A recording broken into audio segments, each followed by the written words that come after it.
Hello friends, welcome to Bhadra IAS academy YouTube channel, जो है आपका वन स्टॉप डेस्टिनेशन आपके UPSC and state PCS exams के लिए। यहाँ आपको एक स्मार्ट तरीके से इशू बेस्ड मैनर में नेशनल एंड इंटरनेशनल सिग्निफिकेंस के करंट अफेयर्स का होलिस्टिक कवरेज मिलेगा। और वीडियो के स्टार्ट में ही आपको एग्जाम पॉइंट ऑफ व्यू से इंपॉर्टेंट एक एमसीक्यू क्वेश्चन बताया जाएगा, जिसका आंसर आपको इस वीडियो के एंड में मिलेगा। तो वीडियो को आखिर तक देखना ना भूलिएगा। तो देखिए, तो फ्रेंड्स, आज का एमसीक्यू क्वेश्चन है, which of the following country does not border with the North Sea. आपके ऑप्शंस है A Russia, B Norway, C Belgium या डी फ्रांस। तो देखिए, आज हुआ ये है कि यूरोपियन कमीशन ने इंडिया से यूरोपियन यूनियन में एक्सपोर्ट होने वाले कुछ ऑप्टिकल फाइबर केबल्स पर एंटी डंपिंग ड्यूटी लगाने की तरफ काम शुरू कर दिया है। तो ये जो प्रपोज्ड एंटी डंपिंग ड्यूटी है, इसका मतलब ये है कि अब जो Indian companies optical fibre cables को यूरोप में एक्सपोर्ट करेंगे, उनको यहाँ पर एडिशनल ड्यूटीज का सामना करना पड़ सकता है, जो कि 8.7 टू 11.4% तक के एक रेंज में रहेगा। मतलब 8.7 टू 11.4 के रेंज में आपके कंपनी के प्रोडक्ट के ऊपर एंटी डंपिंग ड्यूटी यहाँ पर लगाई जा सकती है। लेकिन क्यों anti dumping duty Indian optical fibre cables manufacturers पर लगाए जाने की यहाँ पर बात हो रही है? तो देखिए, यूरोपियन कमीशन के अकॉर्डिंग, और हाँ, यूरोपियन कमीशन क्या है यहाँ पर? तो यूरोपियन कमीशन मतलब ये एक ऐसी एग्जीक्यूटिव बॉडी है यूरोपियन यूनियन की, जो मान लीजिए एक काइंड ऑफ कैबिनेट की तरह ही काम करती है। जैसे हमारे देश का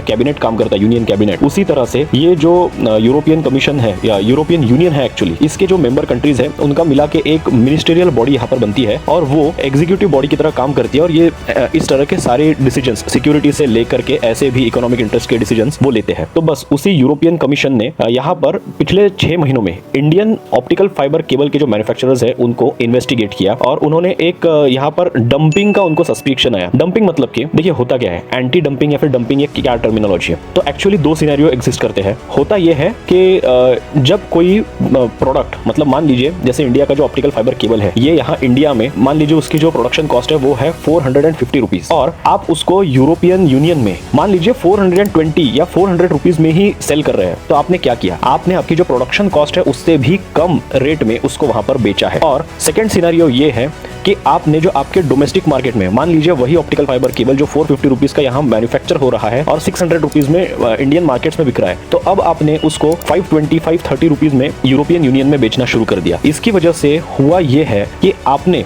वहां का जो मार्केट है उसको एक तरीके से डिसरप्ट करने के लिए आपने ये ऐसा प्राइसिंग यहाँ पर रखा है। मतलब जब आप वहां के जो लोकल मैन्युफैक्चरर्स है, वहां का जो लोकल प्रोडक्ट है, उससे जानबूझ के ऐसी नीचे प्राइस दे रहे हैं, भले ही आप लॉस में क्यों ना चले जाए फॉर टाइम बीइंग। तो ये जो एग्रेसिव मार्केट कैप्चरिंग की जो प्रैक्टिस है, प्रेडेटरी प्राइसिंग जिसे कहते हैं कभी कभी, जिसकी वजह से आप पूरा का पूरा मार्केट कुछ टाइम के लिए आप इतना डिस्काउंट ऑफर कर दे या इतना लो रेट पे बेचना चालू कर दे कि वहां का जो लोकल मैन्युफैक्चरर है, लोकल जितने भी प्रोडक्ट्स है, वो आपके चीप प्रोडक्ट के सामने कम्पीट ही ना कर पाए। और जिसकी वजह से over the period of time, जब एक टाइम के बाद में वहां के पूरे मार्केट में सिर्फ आपका प्रोडक्ट बिकने लगेगा, तो उसके बाद फिर आप धीरे धीरे करके आपका रेट बढ़ा देंगे और प्रॉफिट्स कमाना शुरू कर देंगे। लेकिन इसकी वजह से जो लोकल मैन्युफैक्चरर्स है और वहां की लोकल इकोनॉमी है, उसको काफी फर्क पड़ता है, और इस टर्मिनोलॉजी को डंपिंग कहा जाता है, जो कि चाइना हमारे देश में काफी सारे प्रोडक्ट्स में काफी हद तक के करता हुआ हमेशा दिखता है हमको। तो इसको काउंटर करने के लिए जो वहां की कोई एक गवर्निंग बॉडी होती है, जैसे इस केस में यूरोपियन कमीशन है, उन्होंने एंटी डंपिंग ड्यूटी वो लगाते हैं। मतलब वो उसके ऊपर उतना परसेंटेज ऑफ टैरिफ लगाते हैं, इंपोर्ट टैरिफ, जिसकी वजह से आपका जो प्रोडक्ट है वो वहां के जो लोकल प्रोडक्ट्स है उनके रेट के कंपैरिजन में आ जाए, मतलब कॉम्पिटिटिव प्राइसिंग आपकी हो जाए, या फिर मे बी इवन आपका प्रोडक्ट वहां के लोकल प्रोडक्ट से महंगा भी हो जाए, ताकि वहां की local economy and local industry को प्रोटेक्ट किया जा सके। तो यहाँ पर कई सारी इंडियन कंपनीज के अगेंस्ट ये एक्शन लेने के लिए यूरोपियन कमीशन ने अब स्टेप्स उठाए हैं। लेकिन इसमें HFCL नाम से जो एक इंडियन प्रोड्यूसर है, ओनली इंडियन प्रोड्यूसर, वो ट्रांसपेरेंट बिजनेस प्रैक्टिसेस को फॉलो करता हुआ उन्होंने पाया है, और इसीलिए इस कंपनी को वहां पर एग्जेम्पशन मिला है। और जो दूसरी कंपनियां हैं वो कौन सी है जिनके ऊपर एंटी डंपिंग ड्यूटी लगाई जा सकती है? तो उनमें कुछ स्टेरलाइट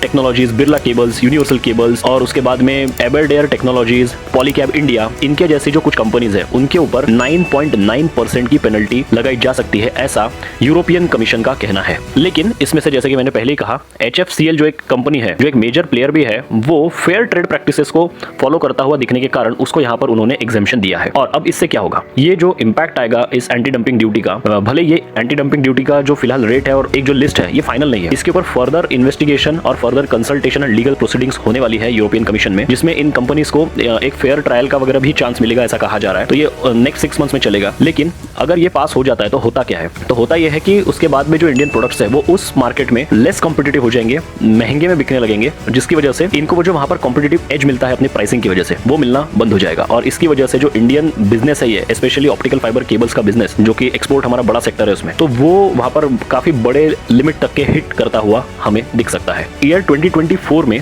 इंडिया ने अब तक के नियरली 39,600 करोड़ के जो ऑप्टिकल फाइबर केबल्स है वो यूरोप के मार्केट में बेचे हैं, और जिसकी वजह से एक बहुत बड़ा डेस्टिनेशन इंडिया के लिए यूरोपियन मार्केट है। और ये जो एक इंडस्ट्री है ये हमारे कंपनीज को एक बहुत बढ़िया सी अपॉर्चुनिटी यहाँ पर प्रोवाइड करती है। स्पेशली यूरोप एंड यूएस के जो ऑप्टिकल फाइबर इंफ्रास्ट्रक्चर है इसमें एक बहुत बड़ा बूम दिख रहा है। आपने भी देखा होगा ना, आपके भी अराउंड जितने भी कम्युनिकेशन के अभी नेटवर्क्स हैं, मान लीजिए आपका जो केबल भी आता है, मतलब टीवी केबल मान लीजिए या फिर ब्रॉडबैंड मान लीजिए, उसके बाद में आपका जियो गीगा फाइबर वगैरह जैसे जो चीजें हैं वो भी आ किस चीज के थ्रू रही है, ऑप्टिकल फाइबर की वजह से। पूरा का पूरा इंटरनेट जो 5G तक के वगैरह पहुंच चुका है अभी, और 6G का डेवलपमेंट शुरू है, इसका जो लाइन्ड कम्युनिकेशन है ये आज भी आपको ऑप्टिकल फाइबर केबल के ही थ्रू देखने को मिलता है। ऑप्टिकल फाइबर केबल के कई सारे एडवांटेजेस है ओवर द ट्रेडिशनल केबल्स, जैसे इसमें जो मीडियम ऑफ ट्रांसमिशन है वो लाइट है, उसमें आप कोई इलेक्ट्रिकल करंट पास नहीं कर रहे, उसमें आप लाइट के थ्रू इंफॉर्मेशन को लाइट के ऊपर सुपर इंपोज करके वो आप एंड टू एंड यहां से भेज रहे हैं, मतलब सोर्स टू डेस्टिनेशन को भेज रहे हैं, जिसकी वजह से इलेक्ट्रिक शॉक का जो आपका एक थ्रेट रहता है किसी भी केबल को टच करने के बाद में या उसके कट जाने के बाद से, वो नहीं होता है। सिग्नल लीकेज, मतलब बाहर से कोई एक्सटर्नल केबल लगा के, आपने देखा होगा बचपन में शायद से, केबल में टैप करके उसमें से आप केबल टीवी